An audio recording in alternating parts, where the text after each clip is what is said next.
एवं धन बल में से ज्यादा महत्वपूर्ण एक और बल है जिसका नाम है आत्मबल।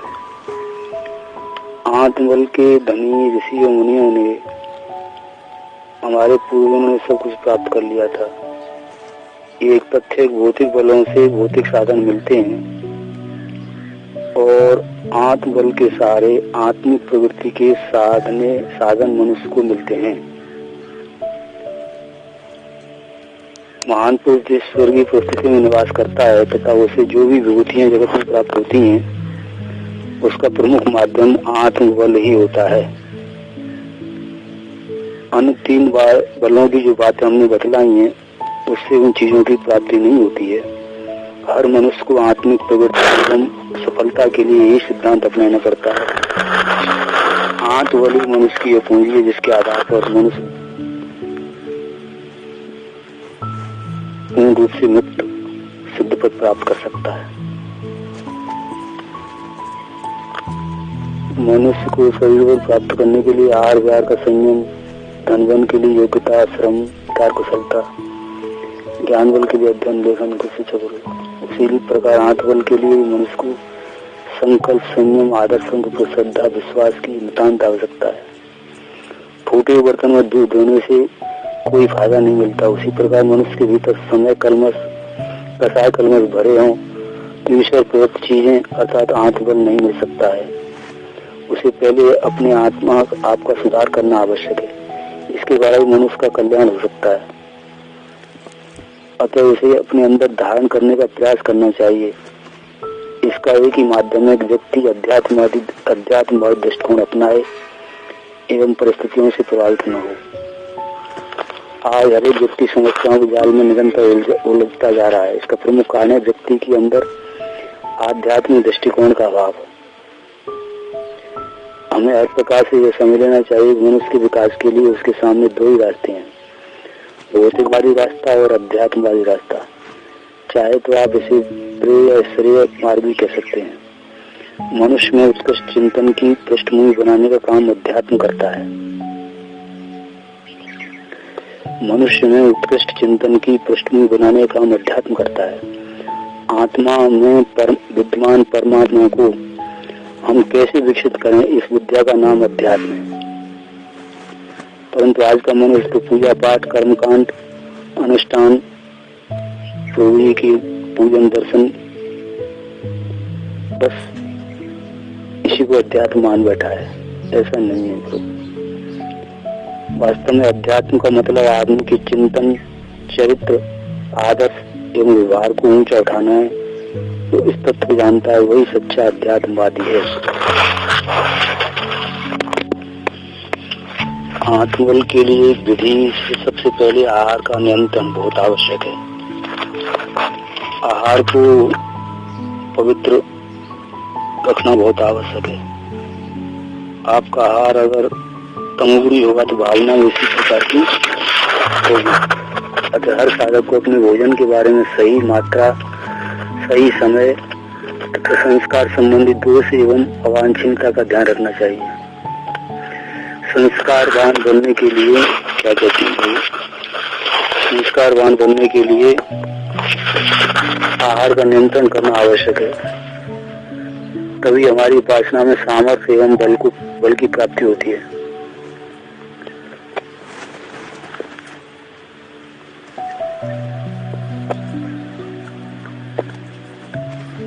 अपने को परिष्कृत परमार्जित किया है।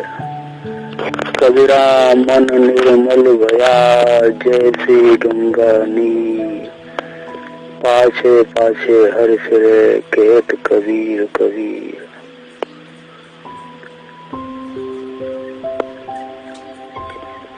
आहार का संयम करने से हमारी पाचन शक्ति ठीक रहती है। हम जो ग्रहण करते हैं उसे पेट ठीक ढंग से पचा लेता है। आहार के द्वारा मनुष्य के विचार बनते हैं। शास्त्रों में कहा है जैसा खाए अन्न वैसा बने मन।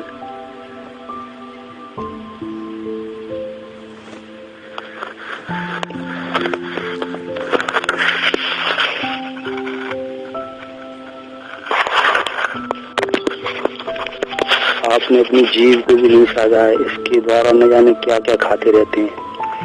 दिन भर बकरी की तरह से आपका मुंह चलता रहता है, जबकि कहा गया है कि बिना कड़ी भूख लगे मनुष्य को कुछ भी नहीं खाना चाहिए। इससे लाभ की बजाय हानि ही होती है।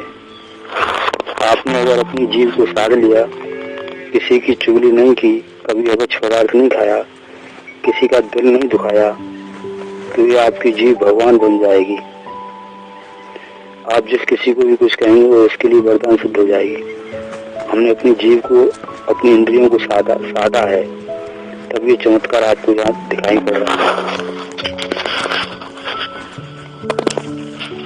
मनुष्य कैसा होता है? मनुष्य ऐसा होता है जो मन का मालिक होता है और अपने इशारे से मन को चलाता है और कहता है कि भाई साहब, हम आपके गुलाम नहीं, हमको ये शरीर और मन सहित 11 इंद्रियां काम करने के लिए मिली हैं, वे हमारे इशारे पर चलेंगी।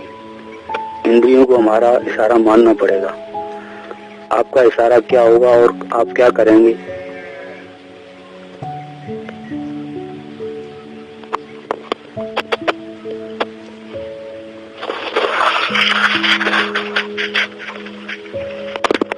ये जो मनुष्य को मिलाए न प्रभु, बहुमिल जीवन मिलाए न प्रभु, ये मौज उड़ाने के लिए नहीं है प्रभु भाई। ये तो 84 लाख योनियों में जो मनुष्य की जो महत्ता है, मौज उड़ाने के लिए नहीं है, स्वार्थ सिद्ध करने के लिए नहीं है। ये तो एक अमानत के रूप में इसको मिली है कि 84 लाख योनियों से दूर हट करके आत्म मुक्ति को प्राप्त करे। इसलिए मनुष्य जीवन का मुख्य उद्देश्य यही है कि आत्मा को समझकर अपने आत्म स्वभाव को, लीनता को फूट करके भगवान मोक्ष हो जाए। यही भगवान होने की कला है। अध्यात्म क्षेत्र में भी लड़ना पड़ता है। किससे लड़ना पड़ता है? कि अपने मन से। हमारा ये मन बड़ा कमीना है। इस लड़ाई में अगर हमारी विजय हो जाती है तो समझना चाहिए कि हमने तीनों लोगों पर विजय प्राप्त कर ली। तात्पर्य है कि अगर हम अपने आप को मार लें, अपने मन को काबू में कर लें, अपने मन को हम अपनी इच्छा अनुसार चला लें तो मजा आ जाए। तो फिर आप कौन हो जाएंगे? मनुष्य हो जाएंगे, संत हो जाएंगे। अपने आप से लड़ाई लड़ने, अपने मन पर कंट्रोल करने, इंद्रियों पर काबू करने वालों और जन्म जन्मांतरों के हैवानी कुसंस्कारों से पीछा छुड़ाने वालों को हम मनुष्य कहते हैं। मनुष्य ही अपने जीवन को बदल सकेंगे और समय को, युग को बदल सकेंगे। यदि वे मनुष्य नहीं होंगे तो ना वो अपनी जिंदगी को बदल सकेंगे न दूसरों को बदल सकेंगे। इसलिए मनुष्य पैदा करना हमारा काम है। आध्यात्मिक उन्नति में सबसे बड़े रुकावट उसके पुराने कर्म है। पुराने दुष्कर्म पत्थर की तरह से रास्ते में खड़े हो जाते हैं और एक कदम भी आगे नहीं बढ़ने देते, बार बार रोक देते हैं, क्योंकि उसका भविष्य बुरा होना है, उसको दंड मिलने। इसलिए अच्छे काम भी नहीं करने देते, तो अच्छे कामों की ओर से मन उखाड़ देते हैं, मन हटा देते हैं। इसलिए पहला काम यार साधक को अपने आप की धुलाई के रूप में करना पड़ता है।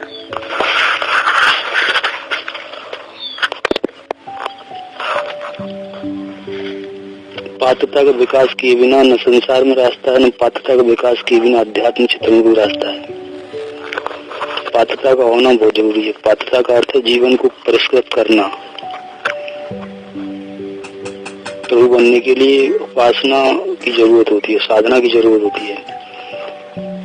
साधना से मतलब है कि हमारे जन्म जन्मांतर में जो कुसंस्कार जमे पड़े हैं उनका परिशोधन करना पड़ेगा, बचकानापन दूर करना पड़ेगा।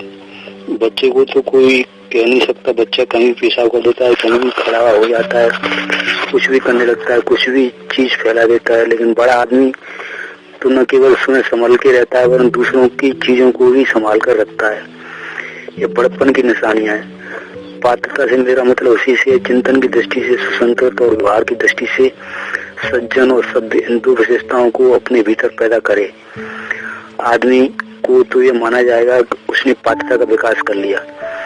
पात्रता का विकास अगर कर लिया है तो संसार में भी इज्जत और भगवान के यहाँ भी इज्जत।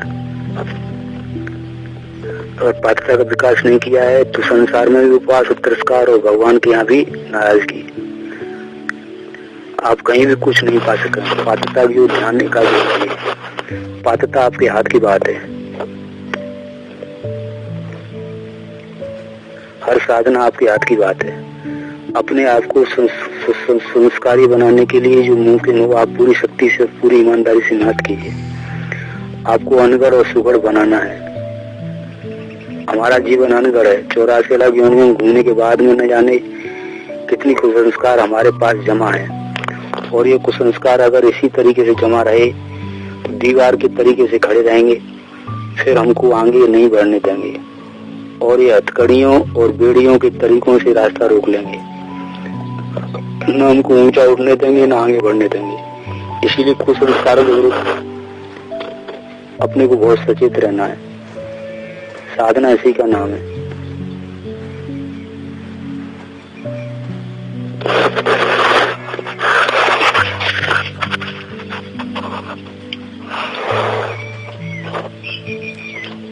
आदमी प्राकृतिक रूप से बड़ा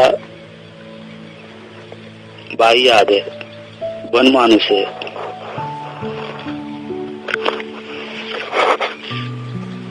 अगर उसको संस्कृत नहीं किया गया तो और ज्यादा वो नीची योनि में चला जाता है।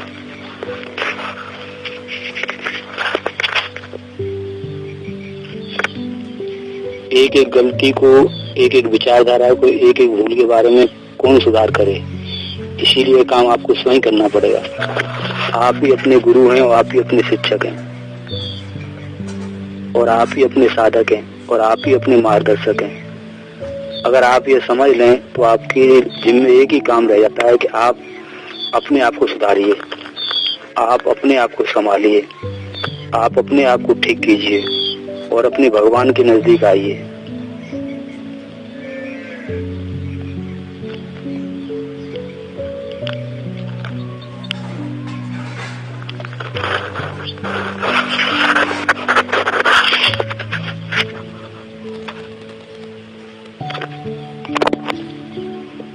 अपने आप से मतलब है कि सुपर चेतना से जो हमारे भीतर है, जिसके बारे में शुरू से बताया गया, भीतर के अंतकरण में व्यक्तित्व है, जिसमें गुण, कर्म और स्वभाव भरे पड़े हैं, जिसमें विश्वास और मान्यता भरी पड़ी है, जिसमें आदतें भरी पड़ी हैं। आदतों को आपको ठीक करना है। अपनी मान्यताओं में, अपने घिनौनेपन में घुस बैठे हैं, उनसे आपको सुधार करना है। शुरू से लेकर अंत तक देखभाल करनी है, उसको ठीक करना है। आपको आत्मदेव की उपासना करनी है। उपासना के बारे में जो हम कल कह रहे थे, वास्तव में यह आपका आत्मदेव है। अपने आप की उपासना किया कीजिए। अपने आप की उपासना जो कर लेते हैं वो अपने आप की, अपनी साधना से ही, अपने ही दबाव से भगवान बन लेते हैं।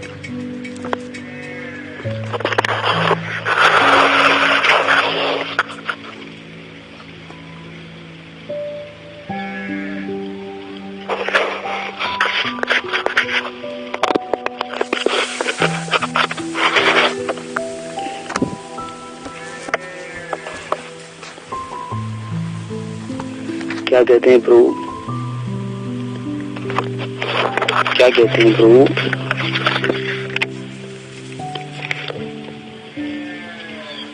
कमजोर आदमी समर्थ नहीं हो सकते। कमजोर आदमी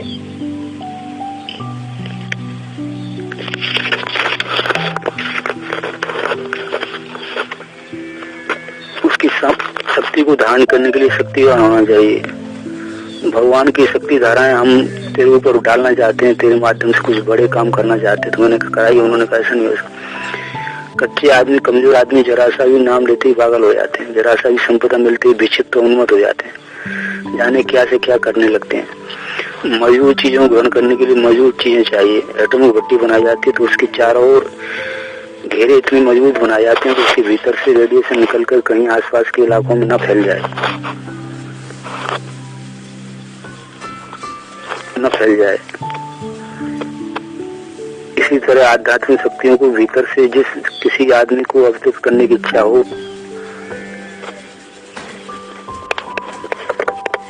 उसके लिए बहुत शक्तिशाली होना जरूरी है, अन्यथा वो उनको हजम नहीं कर पाएंगे आप।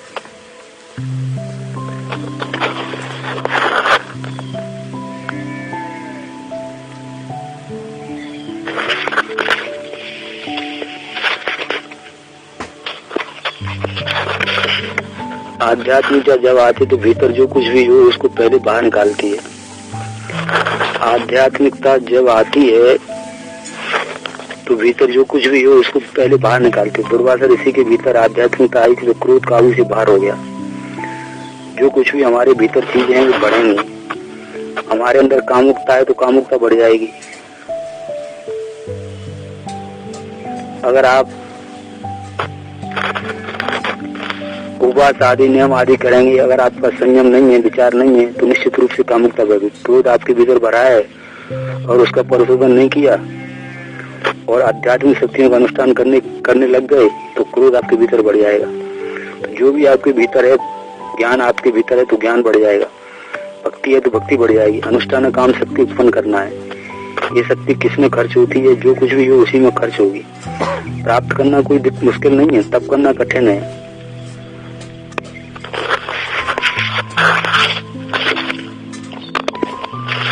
मैं आपको ऊंची स्तरीय कुंडली बताना चाहता हूँ जिसका संबंध चेतना से है।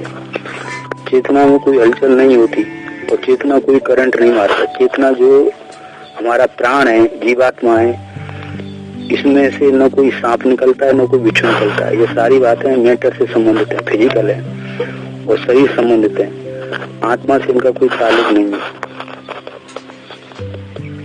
आंखें हमारे स्थूल शरीर में है लेकिन हमारी आत्मा में कोई आंख नहीं है। आत्मा में केवल संवेदना है।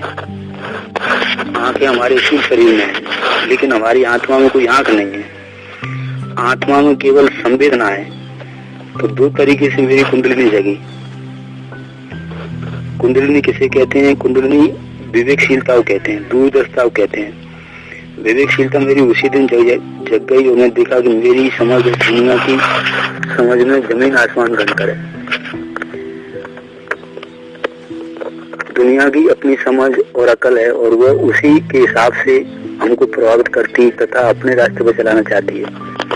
संस्कारों में कुटुंब का दबाव और सारे समाज का दबाव एक और मेरी कुंडली शक्ति एक और, अर्थात विवेकशीलता एक और मेरी विवेकशीलता जगी और उसने कहा हम और हमारा भगवान, हमारी आत्मा और परमात्मा एक और, या दोनों मिलकर जो फैसला करेंगे वो सबसे बड़ा है। ये दुनिया तो पागलों की है, इनमें से एक का भी कहना नहीं मानेंगे।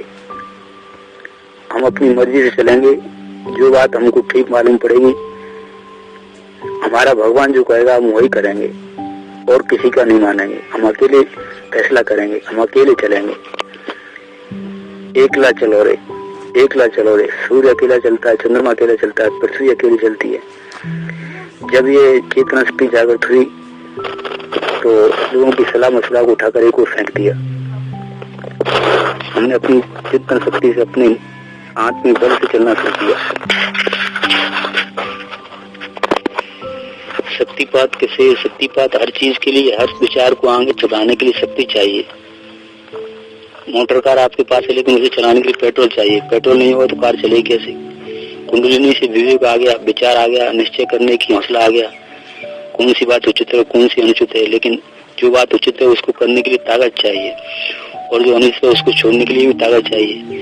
जो अनुचित है वो छूटता नहीं है। नशे की आदत छूटती नहीं है, शराब की आदत छूटती नहीं है, दुराचार की आदत छूटती नहीं, कुसंस्कार छूटते नहीं। प्राण शक्ति है नहीं जिससे कि हम अपने कुसंस्कार को चीलन कर सकें कि आप हटिए और आप हमें छू नहीं सकते। हमें अपनी विकृतियों से लोहा लेने की ताकत चाहिए। और किसके लिए शक्ति चाहिए? श्रेष्ठ काम करने की शक्ति चाहिए। किसी भी श्रेष्ठ काम के लिए फैसला कर लेना ही काफी नहीं है। किताब पढ़ लेना, विचार सुन लेना काफी नहीं है। जरूर इस बात है कि हमारे भीतर से एक साहस, एक हिम्मत उभरे जो श्रेष्ठ कामों के लिए चल पड़े और दुष्ट प्रवृत्तियों से लड़ पड़े। श्रेष्ठता के मार्ग पर चलने के लिए इतनी बहादुरी की जरूरत है जितनी कि सिपाहियों को भी नहीं पड़ती।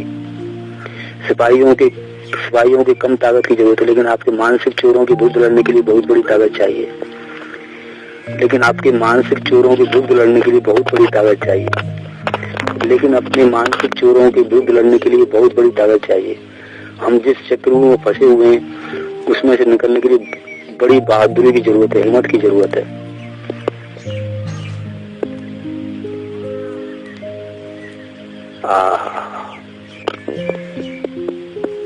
भगवान क्या है प्रभु? भगवान तो एक कायदा है, कानून, एक नियम है। खुशामद से बिल्कुल दूर है। उसके यहाँ न पूजा करने वालों के लिए रियासत है, न पूजा न करने वालों के लिए शिकायत भी नहीं है। भगवान तो कायदे को देखता है। बिजली का उपयोग आप कायदे से करेंगे तो वो बड़ी दयालु है, और जब बेकायदे करेंगे तब बड़ी दुष्ट भी है, जान भी ले सकती है। जिन चीजों ने हमको उठाया उसे हम कुंडलिनी जागरण कहते हैं, शक्तिपात कहते हैं।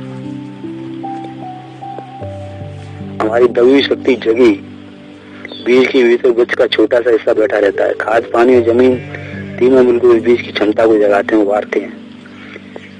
हमारे भीतर जो मानता है उसको उठा देना, यही है अपनी शक्ति का सही सदुपयोग।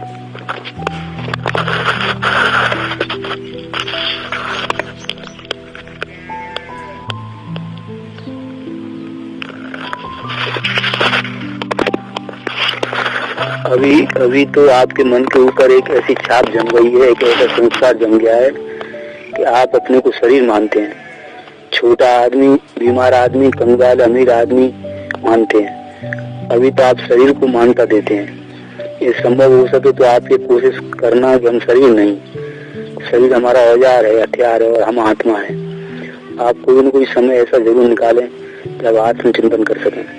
सोचें जब उस शरीर से बाहर निकल जाते हैं और ऊंचाई पर, मीनार पर, पहाड़ पर जाकर बैठ जाते हैं, वहीं से आप देखते रहें कि हमारे मरा हुआ शरीर पड़ा हुआ है और हम उससे अलग बैठे हैं। हमारे हित अलग हैं और उसके हित अलग हैं। शरीर की अपनी उपयोगिता है और आत्मा की अपनी। अभी तो सब गुरुगोबर कर रखा है आपने, जो किसी काम का नहीं है। अभी तो हमने अपनी चेतना को शरीर में इस कदर भुला रखा है कि शरीर के अलावा अपने बारे में कुछ विचार ही नहीं कर पाते कि हमारी आत्मा भी है या नहीं। अभी तो हमने अपनी चेतना को शरीर में इस कदर घुला रखा है कि शरीर के अलावा अपने बारे में कुछ विचार ही नहीं कर पाते कि हमारी आत्मा भी है या नहीं। आत्मा का भी कुछ लाभ होता है, हमें मालूम ही नहीं। आत्मा का भी कुछ स्वार्थ होता है, उसकी भी कुछ आवश्यकता होती है, हमें मालूम ही नहीं। सिवाय शरीर की आवश्यकताओं के हम कुछ सोच ही नहीं पाते। ये संभव हो सके तो कोशिश करना कि आप शरीर से अलग हो सकें। अगर आप अलग होने की कोशिश करेंगे तो आपके सामने नए विचार आएंगे और नई समस्याएं आएंगी, नए दृष्टिकोण आएंगे, नए कार्यक्रम आएंगे कि हमको क्या करना चाहिए और कैसे करना चाहिए। शरीर और आत्मा दोनों को अलग अलग करने की कोशिश करना, दोनों के हित अलग अलग करने की कोशिश करना, दोनों के हितों के लिए क्या करना चाहिए, ऐसा जब आप विचार करेंगे तो आपकी दिशा बदलेगी। जब आप यहाँ से जाएं तो माली होकर जाएं, मालिकी को यहीं छोड़ जाएं, दुनिया में मालिक होना बंद कर दें। जहाँ कहीं भी जाएं माली होकर जाएं, मालिक मत होना। जब तू मालिक हो जाएगा दुनिया इतनी भारी हो जाएगी कि तेरे लिए प्राण ले जाएगी।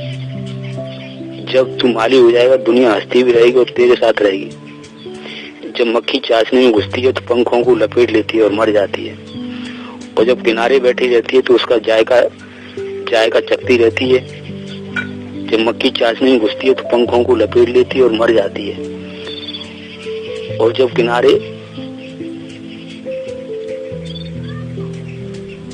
किनारे बैठी रहती है तो उसका जायका चखती रहती है। जुड़ो मत उससे, ज्यादा लीन मत हो, अलग चिंतन की दूरी, अलग ज्ञान स्वभाव में अलग ज्ञान स्वभाव को अलग अनुभव करते रहो। प्रथम में जीव का अनुशासन अगर आप निभा लेंगे तो और दूसरे अनुशासन जो जीवन के लिए और अत्यधिक उपयोगी हैं उनको भी आप पालने में सफल हो जाएंगे।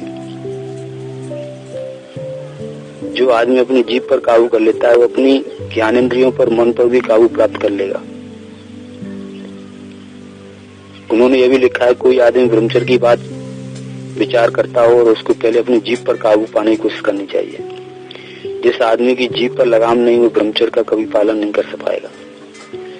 उच्छकल जीव न केवल आहार को उच्छकल बनाती है, न केवल मस्तिष्क को उच्छकल बनाती है, बल्कि हमारी विकृतियों को भड़काने में भी काम आती है। उच्छृंखल जीव न केवल आहार को उच्छृंखल बनाती है, न केवल मस्तिष्क को उच्छृंखल बनाती है, बल्कि हमारी विकृतियों को भड़काने में भी काम आती है। इसलिए जीव का अनुशासन आवश्यक माना गया है। आप इस उद्देश्य को समझिए।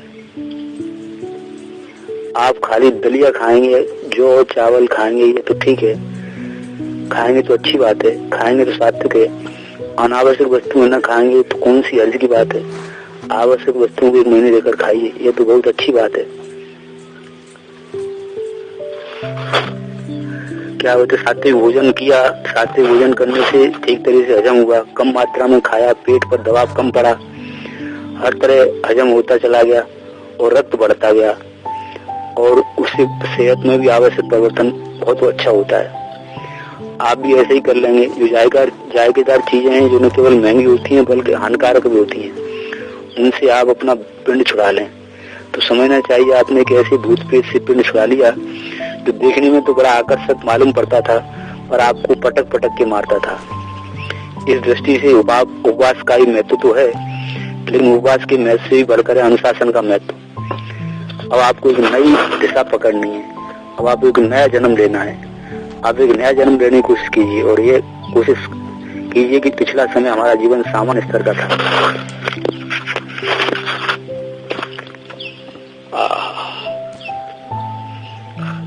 अब अपने को एक बात से मतलब है कि आपका मन संस्थान बहुत गया बना रहा। उसमें से ये विचार न आया कि हमको महान मानव जीवन के अनुरूप अपनी विचारधारा बना लेनी चाहिए।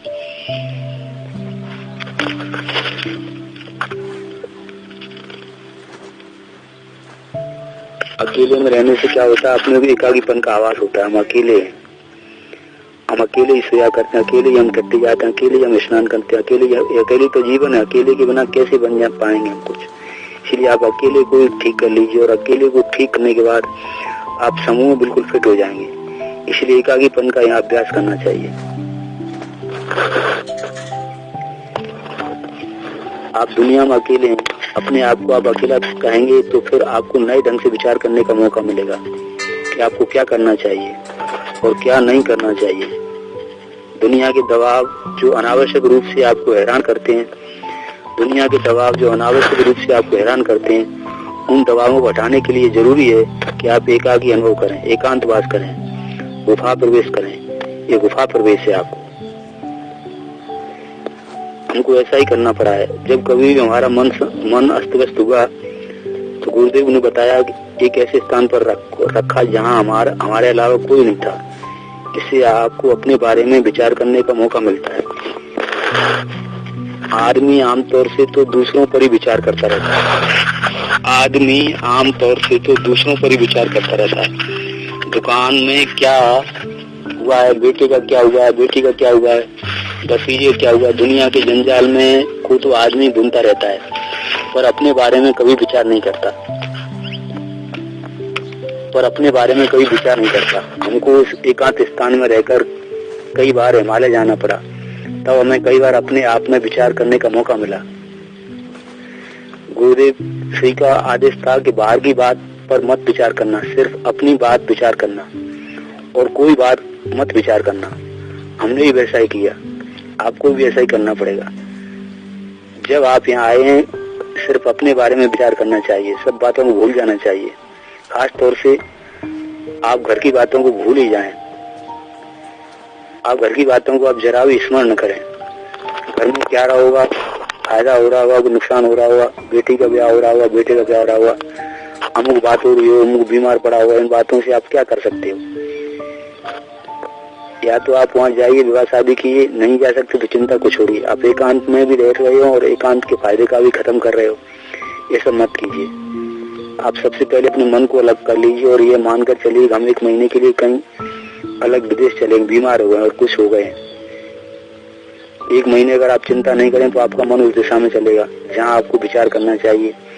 और आप अगर अपने मन को खाली नहीं करेंगे, जंजाल में ही बनाए रखेंगे, तो आप इस एकांत साधना में जिस उद्देश्य के लिए बुलाए गए हैं आपके लिए पूरा कर सकना संभव नहीं होगा।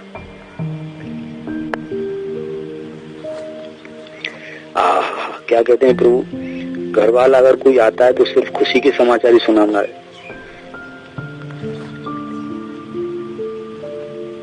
क्या कहते हैं प्रभु, अपन त्रिवेणी के संत मार्च के महीने भर के होते हैं। मार्च के महीने में लोग झोंपड़ी लगा लेते हैं, उसी में रहते हैं, बाहर निकलते ही नहीं, बाहर जाते ही नहीं, घर वालों को बुलाते ही नहीं। घर वाला अगर कोई आता है तो सिर्फ खुशी के समाचार ही सुनाता है। कोई जरूरत की बात कहने आता है, पर यह नहीं कहने आता है घर में यह आफत आ रही है कि यह आफत आ रही है। उसके चित्त में चंचलता उत्पन्न हो, उनके चित्त में चंचलता उत्पन्न हो, इसीलिए ये लोग चिट्ठी पत्री पर भी रोकथाम रखते हैं। उनके चित्त में चंचलता उत्पन्न न हो, इसीलिए ये लोग चिट्ठी पत्री पर भी रोकथाम रखते हैं।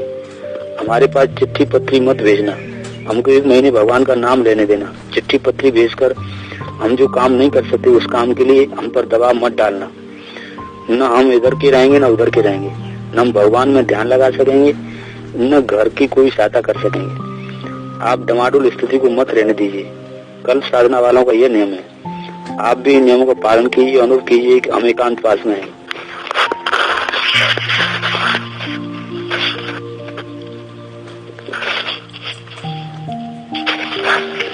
आप एक और अनुभव कर लीजिए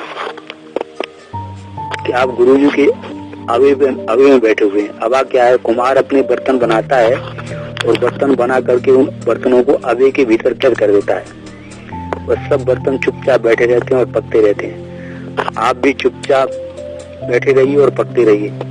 हम आपको प्रेरणा भेजेंगे, हम आपको विचार भेजेंगे, उसको भी तो सुनिए, बस अपनी अपनी बकते रहते हैं।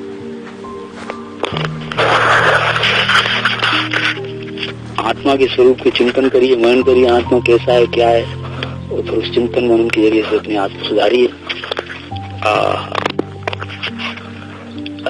क्या कहते हैं कि आप बाहर भी जा सक करके देखिए, यहाँ एक कमरे में 2 आदमियों को रहने की इजाजत नहीं है। अगर स्त्री पुरुष हैं तो भी 2 कमरों में अलग अलग रहेंगे, क्योंकि हर आदमी एकाकी बनकर रहे। और दूसरी बात है, कभी वासनात्मक दृष्टि से एक दूसरे को न देखें। आप वासनात्मक दृष्टि से मत देखिए। माता बहनें कहाँ चली जाएंगी दुनिया से, औरतें कहाँ चली मिट जाएंगी। माता बहनें के लिए, औरतों के लिए मर्द नहीं रहेंगे क्या? मर्द रहेंगे, लेकिन उनके बीच जो जहर है ना, उस जहर को निकाल दीजिए। जहर निकल जाता है तो आप तो सांप कितना सुंदर मालूम पड़ता है, देखने में कितना अच्छा लगता है, और जहरीला होता है, काट खाता है। अगर आपने नारी के बारे में विकृत विचार बना रखे हैं तो नारी आपको काट खाएगी, डाकिन की तरह और सांपिन की तरह डस लेगी। आपका स्वास्थ्य खराब कर देगी, आपकी अकल को खराब कर देगी, आपके चिंतन को भ्रष्ट कर देगी और आपको लंपट बना देगी। अगर आपने नारी के बारे में विकृत विचार बना रखे हैं तो नारी आपको काट खाएगी, डाकिन की तरह और सांपिन की तरह इस डस लेगी। आपका स्वास्थ्य खराब कर देगी, आपकी अकल को खराब कर देगी, आपके चिंतन को भ्रष्ट कर देगी और आपको लंपट बना देगी। अगर आपका दृष्टिकोण गलत है तब, अगर आपने दृष्टिकोण सही कर लिया है तब वह नारी आपको देवता की तरह वरदान देगी।